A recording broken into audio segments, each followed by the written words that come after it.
Today, I'm happy to host Diana Kellogg, an architect based in New York, who has been widely celebrated for her work on the recently built Rani Ratnavati School in Jaisalmer, Rajasthan, as part of the Gyan Center.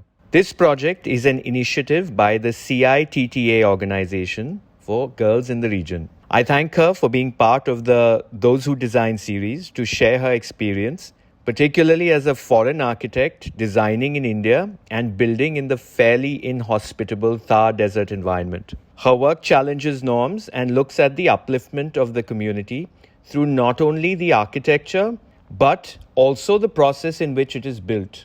I look forward to discussing nuances of climate response, incorporating the local culture, and the belief in architecture that serves a purpose.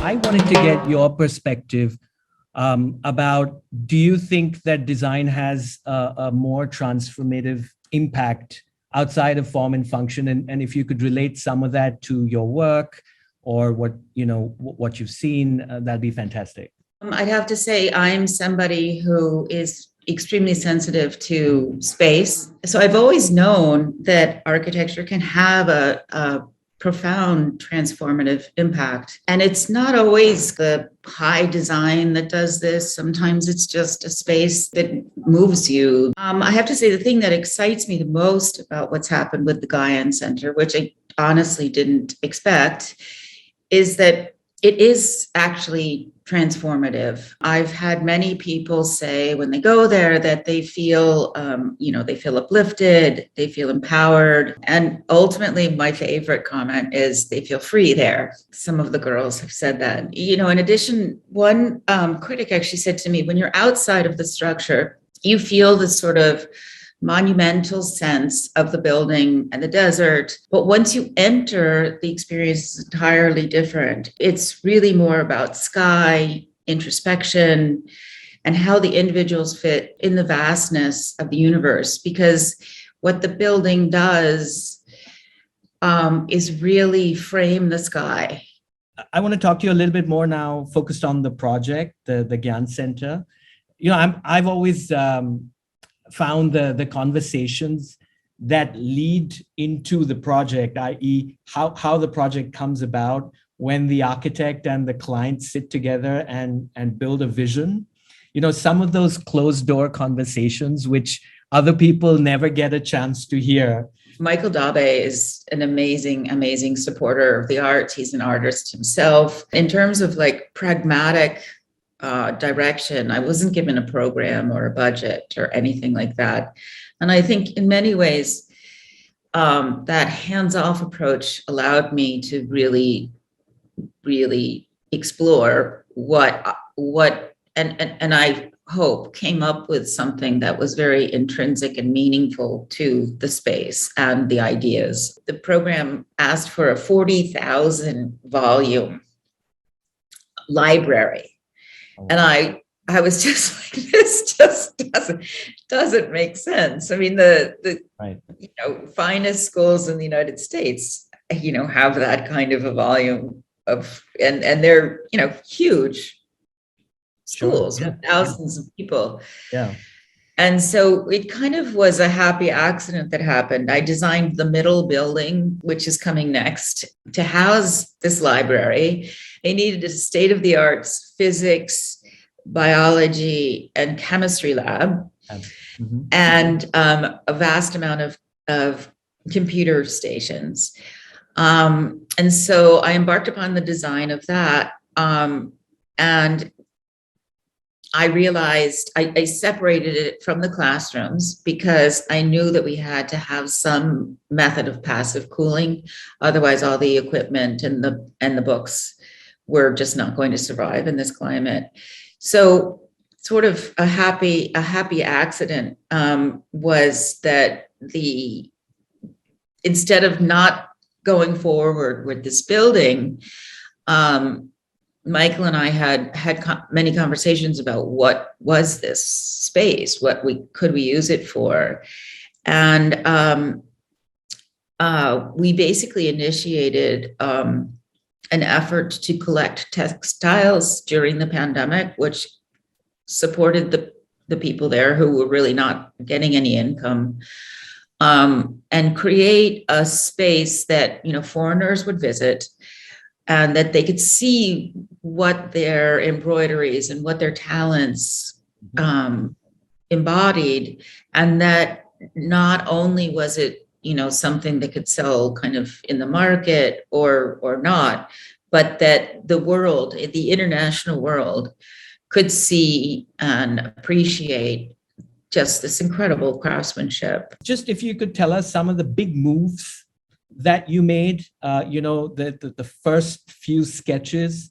The biggest move really was trying to get to know the site, the people, the energies of the site, the way the wind moved through the space, all of those qualities that contributed very much to sort of the energies that I wanted to embrace in the building. And all of the things led to sort of the bigger moves, which is sort of the architectural shapes. The oval just kept coming back to me. To be completely honest, some of the reasons were like so intuitive. I had looked at symbols of female strength and across cultures. And not surprisingly, there was the egg, the womb, and the oval kind of over and over. But there were other things that came from that I actually wasn't aware of really, which is that this elliptical shape actually has something that people have used for centuries as a cooling mechanism because of the way the wind comes in and circulates around the building. So there was a lot of thinking from my design brain and then a lot of just receiving from my intuitive space. This sort of big elliptical shape sitting out in the desert with very little external development, meaning, you know, I question my head that how do people actually get here? Do they walk? And because there was no external development, and then the ellipse on the outside seemed to be slightly going away from me, meaning it seemed to be a bit of a building which was like, well, you know, there's clearly an inside and an outside. So that was one. And I when I looked at it closely, obviously on the inside you have this wonderful courtyard. And one of the things that struck me about the courtyard, of course, we've seen the courtyard typology in Rajasthan, and you know, they've used it for cooling. But one of the things that struck me is the size of the courtyard. I mean, this is a massive courtyard, right? And I wondered during the day as the sun moves, I wondered if just the form of the building was able to provide enough shade while the wind flow and all of that stuff works. But from a shading perspective, it seemed like the courtyard was very large. And one of the ways I think they've solved it in sort of large palaces is they made a series of courtyards, you know, which were interconnected. Yeah. So I wondered if that was something in the back of your mind, or sometimes they would use sectional development, meaning you would have one part of the building, depending on the orientation, which was taller, so that as the sun moved, the courtyard would be more shaded. So right. One of my questions is around that, if you want to share with us. Well, there's something that isn't in the building yet. We've struggled with trying to find a source for this, and I think we've now come up with sort of a simpler solution. Actually, you can just see right over my shoulder, we had actually tensile devices that would provide shade, which aren't there. The cost of them was just absolutely prohibitive. So we're coming up with more, much simpler concepts to provide shading, something that could be, that you see in the marketplaces. It's basically just almost like a turban material that they sure. pull across the shape, the space. So there is that, and there's also a shading canopy that will be outside of the classrooms, which will help shade the classrooms, and also traditionally they would, eat and assemble underneath this shading. And your point of having multiple courtyards, I agree. I just felt like the unity for the girls and for the project was kind of more important than that. And the other thing that you don't know unless you visit the building is that actually the rooftop, which they love being on, actually is often very cool because there's breezes that come through there. So, and the classrooms are actually very cool. I mainly used, again, some of the very basic styles and technologies that I saw in Jaisalmer, with the high transom windows, and there's like a sun canopy shade over them. But I agree, that's something we're working on, we're aware of, and hopefully we'll come up with not just a utilitarian solution, but something that's beautiful and works with the building. And one last question about, is this building only used as a school, or in the evening it sort of takes on a different use? That's an interesting question. Right now, we're only permitted to start with 2 classrooms. So the next building will have a women's cooperative, and what we're going to do is start the women's cooperative in the building with the students. The spaces are very much flexible to really any kind of activity. We have a lot of ideas about using the courtyard as a performance space. I set up sort of steps around it, which can be sat upon to watch a dance performance. I mean, dance and music and art is going to be very much a part of the curriculum. What are the few things that you think went, that could have gone better, or how would you look at meaningfully, productively critiquing some of the work that you've done on this building? I think if I could do it all over again, I would have established a much stronger team in the field to start off with. But, to be honest, that wasn't an option for me. And I had, in the beginning, I went to basically every architect, every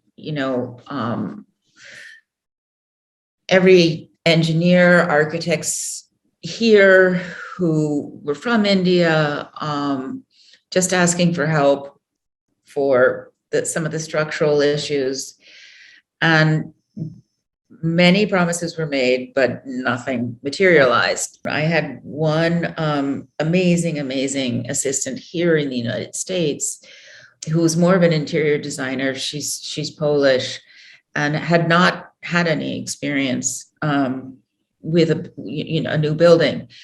She was amazing. She's the one responsible for all the beautiful renderings. But I didn't have any money to hire people. And the other person that was incredibly helpful was a young woman who basically asked to be an intern. She was in school and working for a firm and actually made herself available to us, which was extraordinary. I've just gotten letters from all these incredible people, women who want to volunteer or help or be involved in some way. And, architects that want to use their skill set to do something that is socially impactful. So out of the blue, I got an email from this young woman named Ria Bisa, who's actually from Jaisalmer and is actually the only licensed architect in Jaisalmer, male or female. And she's, I think, 23 years old.